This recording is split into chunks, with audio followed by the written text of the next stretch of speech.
राधे राधे दोस्तों, अब हम पढ़ेंगे श्रीमद् भगवत गीता 7वें अध्याय का महात्म्य।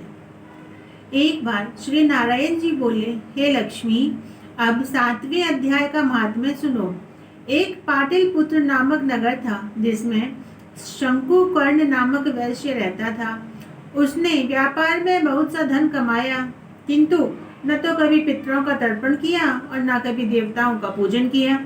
वह व्यापार करने को नगर के बाहर साथियों सहित कहीं परदेश को जा रहा था कि रास्ते में उसको एक सर्प ने डस लिया, जिससे वह मर गया। तब उसके साथी उसकी दाह क्रिया करके आगे को प्रस्थान कर गए। मरने के बाद शंकुकर्ण ने सर्प योनि में जन्म लिया।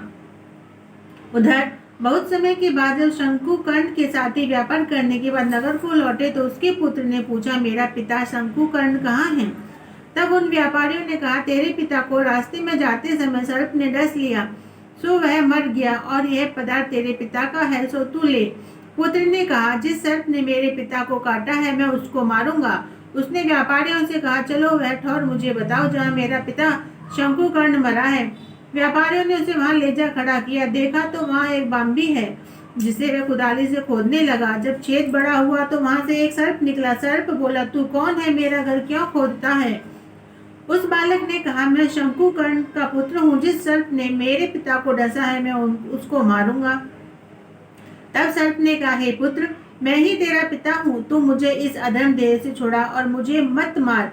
यह मेरा पूर्व जन्म का कर्म था, सो मैंने भोगा। तब पुत्र ने कहा, हे पिता, कोई यतन बताओ जिससे तुम्हारा उद्धार हो।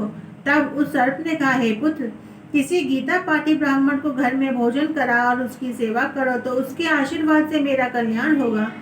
तब उस बालक ने अपने घर पर उस नगर में जितने गीता का पाठ करने वाले थे उन सबको बुलाकर श्री गीता जी के 7वें अध्याय का पाठ कराया और उनको भोजन करवाया। तब उन ब्राह्मणों ने आशीर्वाद दिया।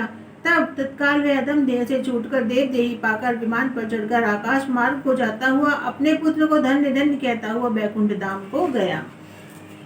और इसी के साथ 7वें अध्याय का महात्म्य समाप्त हुआ। राधे राधे।